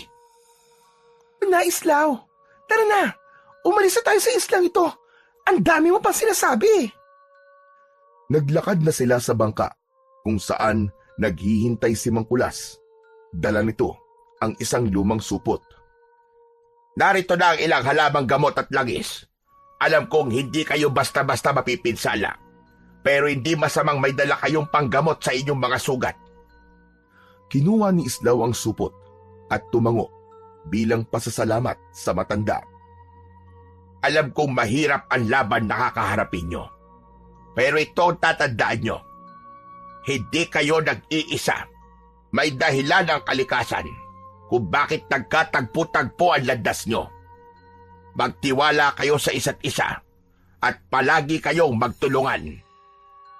Salamat po, Mang Kulas. Malaki po na itulong niyo sa aming pagsasanay. Lumapit si Mayang at mabilis na yumakap kay Mang Kulas. Ikinagulat naman yun ng matanda. Salamat sa lahat, matanda. Kahit palagi mo akong sinasermonan. Hay nako, pasaway ka pa rin talaga kahit kailan, Mayang. Walang anuman. Si Lakam naman ay tumangulang kay Mang Kulas bilang respeto. O sige na, umalis na kayo at mag-iingat kayong tatlo. Hangad ko ang inyong tagumpay. Sumakay na sila sa bangka. Nang magsimulang umusad ng bangka palayo sa isla, tinanaw ni Islaw ang lumiliit na imahe ni Mang Kulas sa dalampasigan. Isang kabanata ng kanilang buhay ang nagtapos. Ngunit isang mas malaking laban ang naghihintay sa kanila sa pagbabalik nila sa Baryo Batabat. Nang makarating sila Islaw sa Baryo Batabat, ay sumalubong sa kanila ang nakabibinging katahimikan. Bumungad sa kanila ang mga bakas ng pananalasang nangyari roon. Mga bahay na wasak at mga taong bakas ang takot sa muka. Halos madurog ang puso ni Islaw habang iginagala niya ang kanyang mata sa paligid. Di ko akalain ganito na ang itsura ng baryo namin. Malinaw na hindi lang isang beses sumatake ang lumad na yun dito, Islaw. Malamang, sinamantala niya ang pagkakataon habang wala ka. Pinagpatuloy nila ang paglalakad patungo sa bahay ni Islaw. Nang makapasok sila, ay agad silang naupo at sinimulang mag-usap. Kailangan natin magplano ng gusto. Hindi natin pwedeng harapin si Lumad nang hindi natin alam ang kahinaan niya. Yan ay kung meron siyang kahinaan. Lahat ng nilalang Mayang ay may kahinaan. Kung ganon, anong gagawin natin? Una, kailangan malaman natin kung nasan si Lumad. Malamang ay nandito lang siya sa paligid ng baryo. Walang bahala ron. Mas mabilis akong kumilos sa gabi. Kaya ko rin magbago ng anyo. Kaya magiging madali para sa akin ang paghahanap sa kanya. Sige Mayang, pero mag-iingat ka. Nagpatuloy ang kanilang pag-uusap hanggang sa napansin ni Islaw ang kaliwang kamay ni Lakam na nakabalot ng isang itim at makapal na tela. Ano yan, Lakam? Bakit may nakabalot na itim na tela sa isa mong kamay? Wala ito. Binalutan ko ng tela ang isa kong kamay upang maprotektahan ito sa tuwing susuntok ako o aatake gamit ito. Nagsasabi ka ba ng totoo, Lakam? May nangyari ba sa kamay mo? Sinabi ko na nga sa'yong wala ito, Islaw. Saglit silang nagtitigan. Napansin ni Islaw ang bahagyang pag-iwas ng tingin ni Lakam. Pero hindi na siya nag-usisa pa. Isa pang pinakaayoko. Ayokong may liman sa pagitan nating tatlo. Tandaan nyo, tayong tatlo ngayon ay iisa. Ipinagpatuloy ng tatlo ang pagbuo ng plano laban kay Lumad. Natuwa si Islaw dahil napagtanto niya na mas masarap pala sa pakiramdam na hindi siya nag-iisa sa kanyang layunin na protektahan ang Baryo Batabat. Mula nang dumating sina Islaw sa Baryo Batabat, hindi sila tumigil sa paghahanap kay Lumad.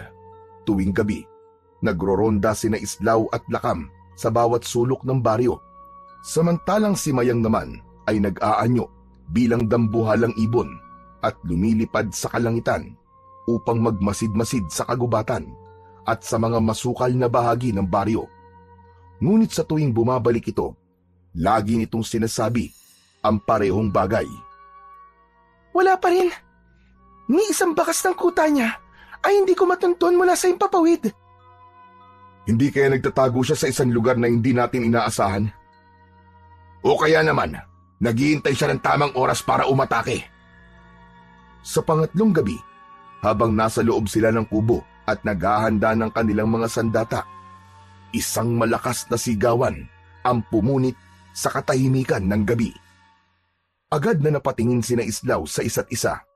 Bago mabilis na kumilos, kinuha ni Islaw ang kanyang itak, habang si Lakam naman at Mayang ay sumunod sa kanya palabas. Sa paglabas nila, ay bumungad sa kanila ang nakapanghihilakbot na tanawin. Mga bahay na wasak ang mga pinto, mga tao na nagtatakbuhan, ang ilan ay sugatan na, at sa gitna ng kaguluhan na yon, ay nakita nila si Lumad na walang awang inaatake ang bawat taong nakakasalubong nito. Tumiim ang bagang ni Islaw nang muling nakita ang hanagob na si Lumad. Lumad! Kami ang harapin mo, halimaw ka! Dahan-dahang tumingin si Lumad sa kanila. Isang ngisi ang gumuhit sa mukha nito. Binitiwan nito ang isang dugoang lalaki na muntik na nitong sakmalin sa leeg. Islaw! Sa wakas nagpakita ka rin. Aba! At mukhang may bago ka pang mga kakampi ngayon. Sa isang iglap, mabilis na nagpalit ng anyo sina Mayang at Lakam. Si Mayang ay nag-anyong bangkilan, habang si Lakam naman ay naging isang mabagsik na gabunan. Hindi ako makapaniwala. Ang kauri ko mismo nasa panig mo ngayon. Nakatatawa ka, Islaw. Pero wala akong pakialam kung sino ang ano nasa panig mo ngayon. Tandaan mo ito, Islaw. Ang sino mang hahadlang sa akin ay kamatayan ang sasapitin. Masyado kang maraming sinasabi! Lumad! Dahil mo pa ang isang babae! Laban na! Sa isang iglap, sumugod si Islaw kay Lumad habang mahigpit ang hawak niya sa kanyang itak. Ang mutya ng balete sa loob ng kanyang katawan ay tila nag-aapoy habang gumagapang ang kakaibang enerhiya sa kanyang mga ugat. Mas naging matalas ang kanyang pandinig at mas bumilis ang kanyang pagkilos. Sa paglapit ni Islaw kay Lumad, ay buong puwersa niyang hinataw ang itak dito, ngunit mabilis na nakaiwas si Lumad. Sa halip na umatras, sinalubong nito ang pag-atake ni Islaw at hinawi ng matatalim nitong mga kuko ang matigas na talim ng kanyang itak. Lumipad naman si Mayang at ang mga pakpak nito ay nagpakawala ng matitinding bugso ng hangin. Mula sa ere, sumugod ito, bumuelo at bumaon ang matatalim nitong kuko sa balikat ni Lumad. Isang malalim na sugat ang iniwan nito roon.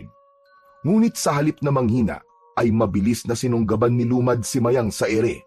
Nahablot ni Lumad ang isang paa ni Mayang at malakas itong ibinalibag sa lupa.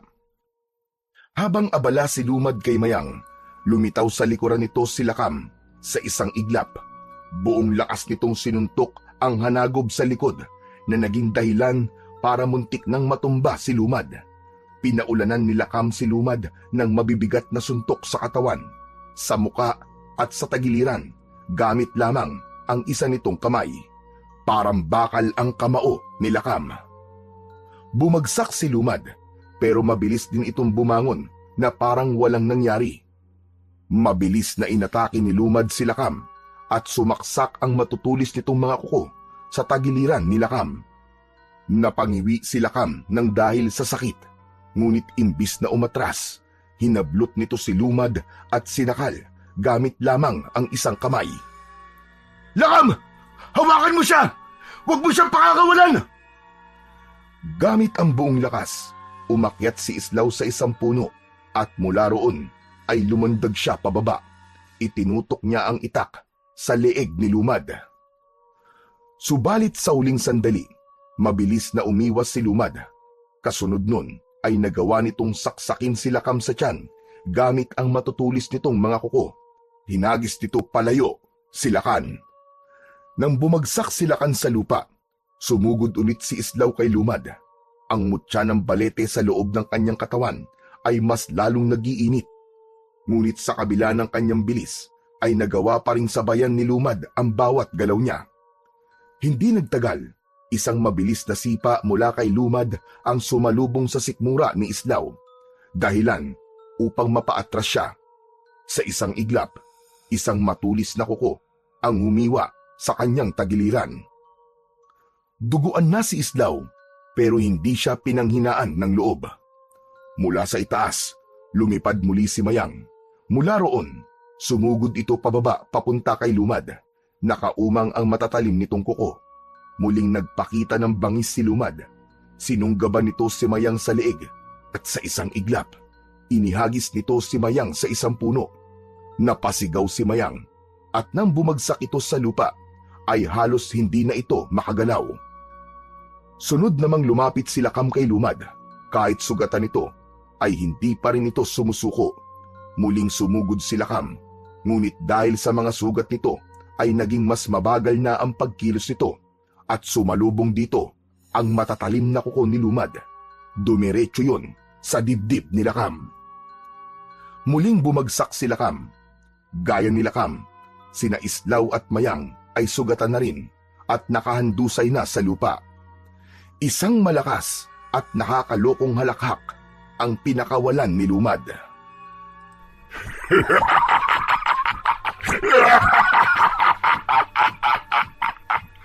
Natatandaan mo ba ang sinabi ko nung muli tayong nagkaharap, Islaw? Sa susunod na pagkikita natin ay papatayin na kita.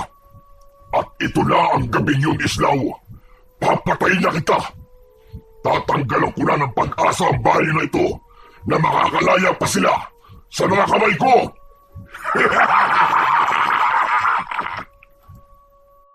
Habang hawak ni Lumad ang mukha ni Islaw, ay nakakaloko itong ngumisi.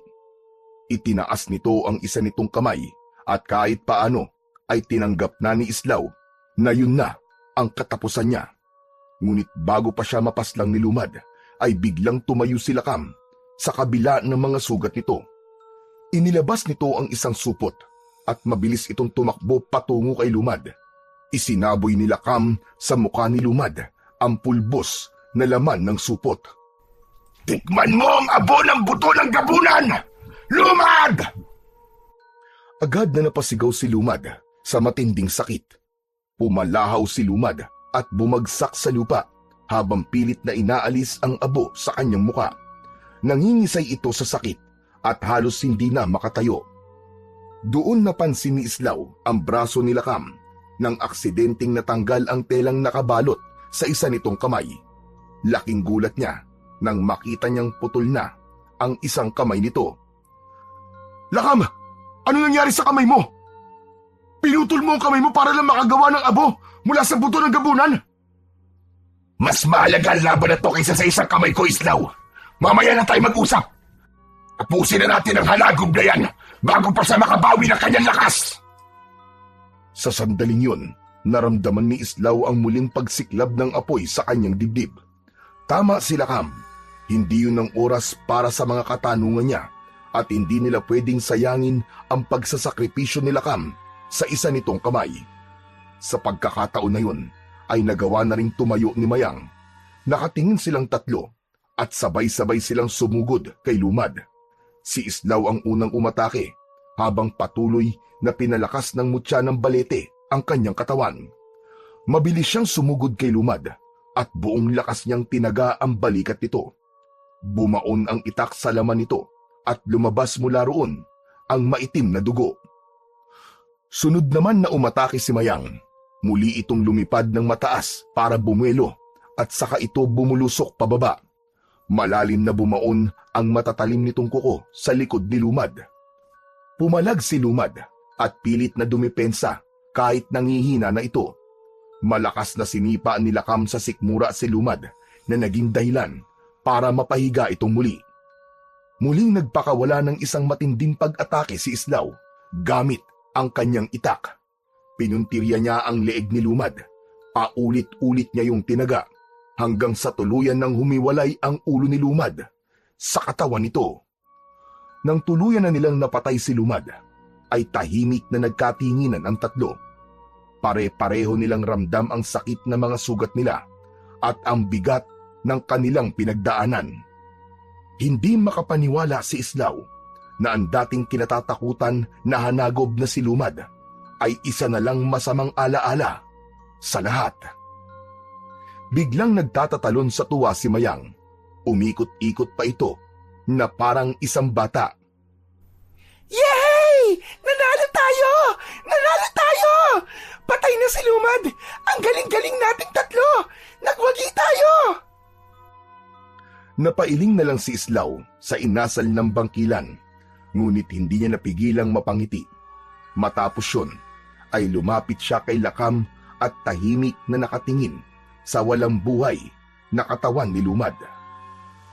Lakam, gusto kong malaman, bakit mo pinutol ang sarili mong kamay para lang makagawa ng abo mula sa buto ng gabunan?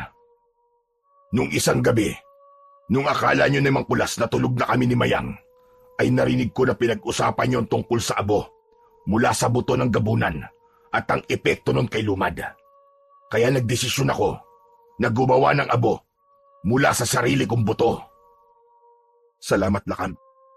Alam kong hindi kayang tumbasan ng kahit na anong salita ang sakripisyong ginawa mo. Pero maraming salamat talaga. Isa kang bayani. Hoy, Islaw! Paano naman ako? Hindi ka ba magpapasalamat sa akin, ha? Magtatampo ko niyan.